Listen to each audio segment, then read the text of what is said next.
everybody, it's Miss Kristen here to talk again a little bit about our Ordinary Time session.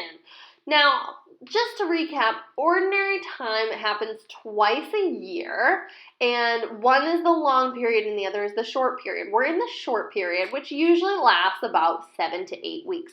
This one lasts 7 weeks. But that's not what we're going to focus on in this green season. We are here to focus on Epiphany. Now, we talked a little bit about what Epiphany is last week. It starts on January 6th. It's about the wise men's journey to Jesus. Now, there's a lot of legends surrounding the wise men. They're called different things. You've heard them called the three kings. You've heard them called the wise men. You've heard them called the magi. In some cultures, people believe that there's 12 wise men.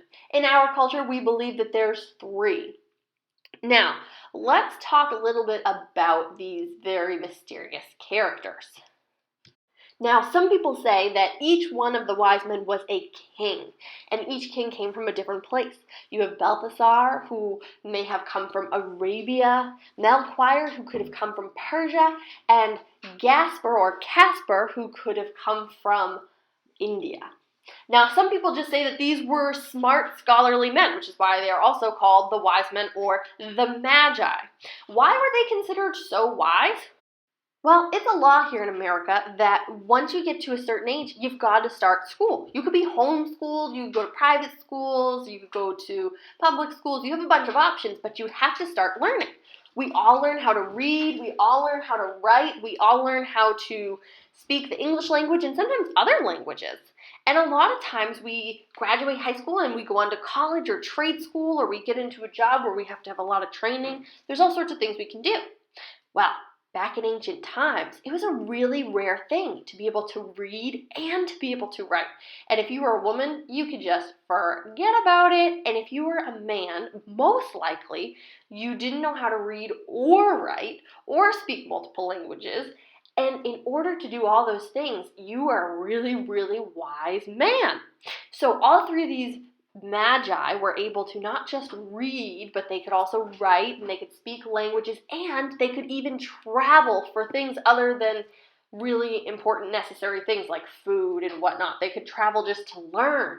So that's why people call them the wise men. So some people believe that they're the kings. Some people just are calling them wise men because they are scholarly men that can read and write and figure out that a special star means Jesus is born. And other people call them the magi. Now, whatever you want to call them, they played a really important role in the story of Jesus' birth because they were able to figure out that star meant Jesus was being born. And they traveled all the way to Jesus. And they were able to save Jesus from King Herod by misleading him.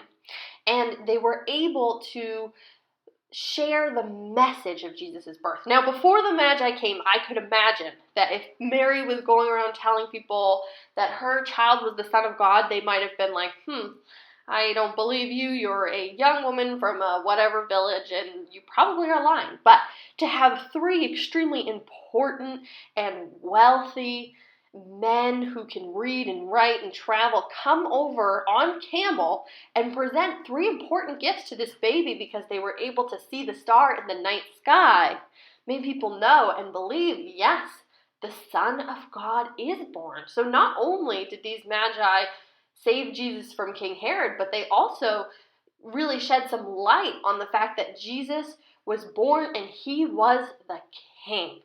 So in our next lesson, we are going to talk about an activity that you can do to celebrate Epiphany, and we're going to talk about the 3 wise men gifts.